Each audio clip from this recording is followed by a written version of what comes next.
Então, gente, continuando aqui, estava falando da carta de Pero Vaz de Caminha e da possibilidade de troca entre pessoas que fazem parte de uma economia compartilhada e pessoas que não fazem parte de sua economia compartilhada, né?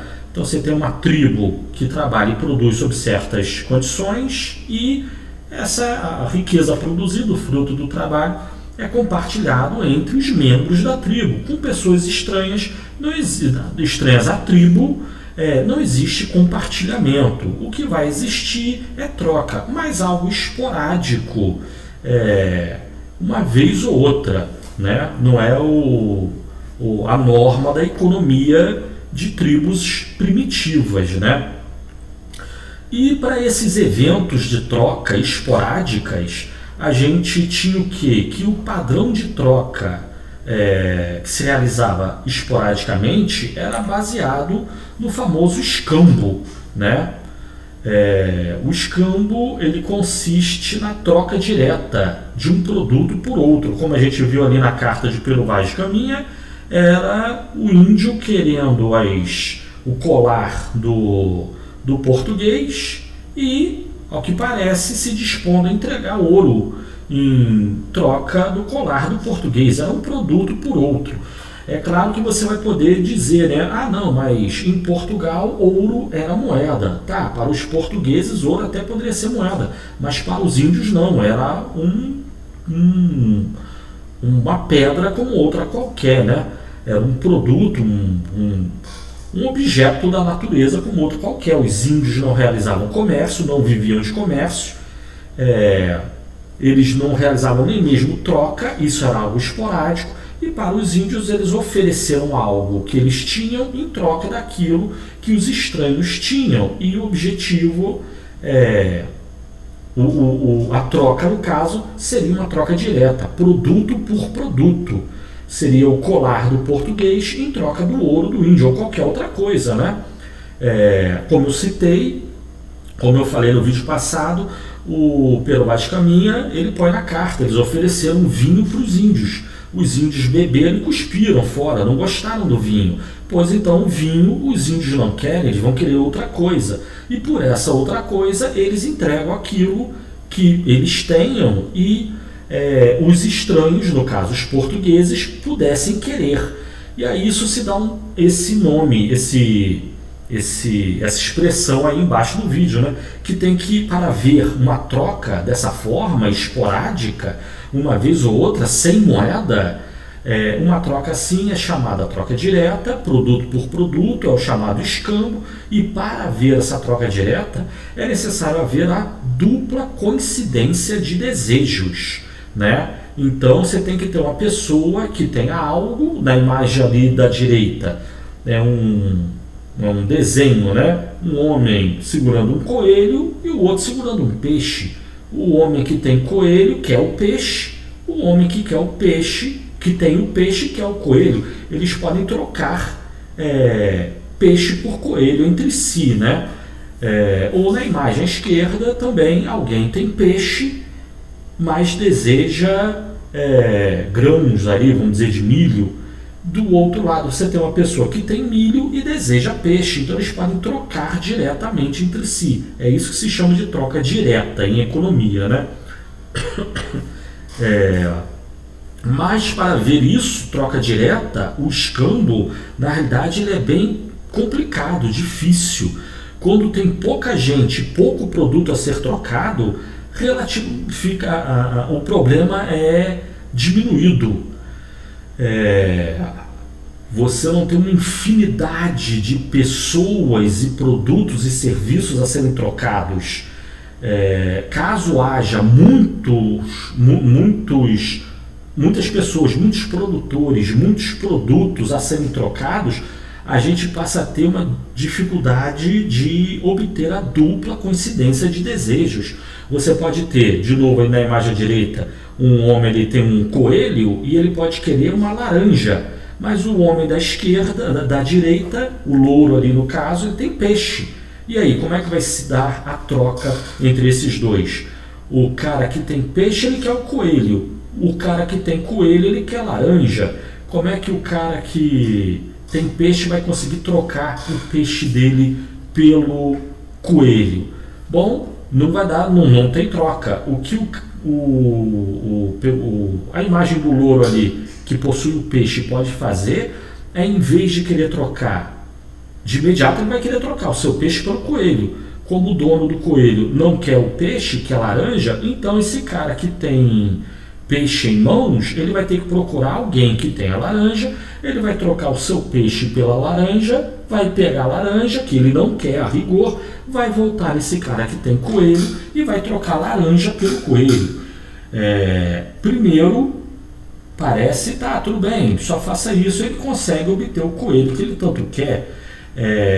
Pode ser que sim, mas se você considerar que ele tem peixe, que é o coelho, o dono do coelho não quer peixe, quer laranja, então o dono do peixe vai procurar quem tem laranja, ele vai encontrar alguém quem tem laranja, só que o dono da laranja não quer peixe, ele quer carne de vaca, por exemplo. Aí o dono do peixe agora ele vai ter que, em vez de trocar o seu peixe por laranja, ele vai ter que procurar alguém que tenha carne de vaca para vender um boi, para trocar o seu peixe pelo boi.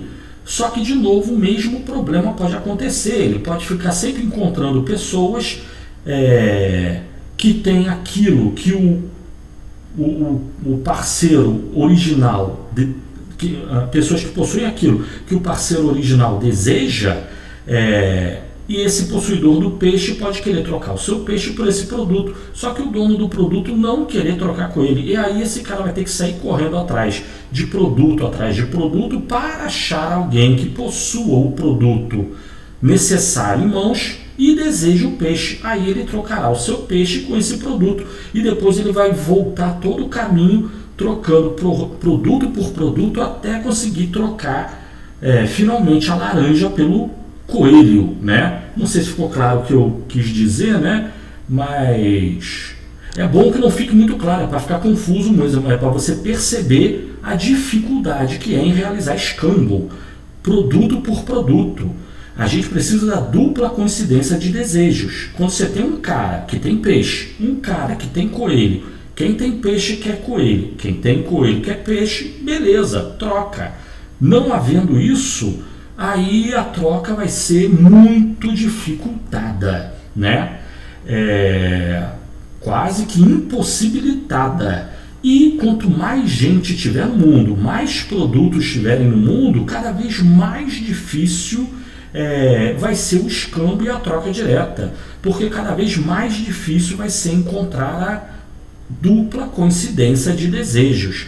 Alguém que tem um produto X trocar pelo produto Y, dado que o proprietário do produto Y deseja o produto X. Quando ocorrer isso, ótimo.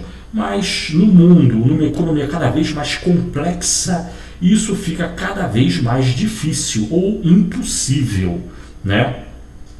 E como a gente vai ver, o normal da economia, tendo-se em vista que as pessoas desejam uma vida melhor, então elas tratam de trabalhar e produzir para construir uma vida melhor. E nesse movimento, a gente tem que a quantidade de produção e de produtores e de diversidade de produção tende a crescer muito, né? E o escambo fica cada vez mais difícil. Para falar sobre esse aumento na quantidade de produtores e produtos e serviços na economia, eu vou me basear agora no famoso Adam Smith, no livro dele, A Riqueza das Nações. Adam Smith é supostamente o pai da economia, da ciência econômica, foi, pelo que se considera, a primeira pessoa a estudar economia por si só, né? Antigamente os estudos eram mais filosóficos em geral. O Adam Smith deu um foco à questão econômica e ele publicou o seu livro A Riqueza das Nações. E nesse livro, A Riqueza das Nações, ele põe como fundamento da riqueza das nações a divisão do trabalho, que é logo o começo, o princípio do livro, né? O capítulo 1, 2 e 3 falam basicamente só sobre isso, né? Divisão do trabalho, ou, modernamente, sempre que se fala em divisão do trabalho, sempre tem um aluno para dar outro nome, que seria especialização. Tá valendo, é isso aí.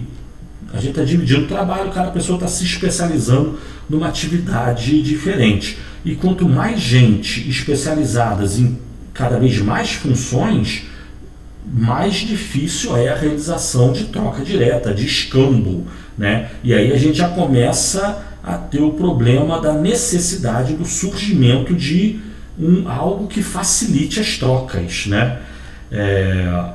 Mas enfim, segundo Adam Smith, e lembrando que a gente viu o texto do Pierre Clastres, que era o arco e o cesto. Toda a sociedade humana sempre teve divisão do trabalho.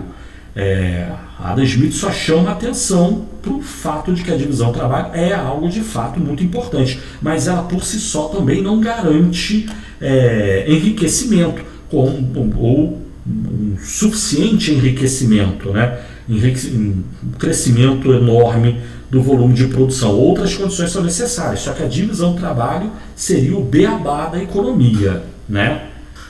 Do enriquecimento das pessoas e das nações. E segundo Adam Smith, a divisão do trabalho é fundamental para a riqueza das nações por 3 motivos, que seriam o quê? Primeiro, a gente teria economia de tempo.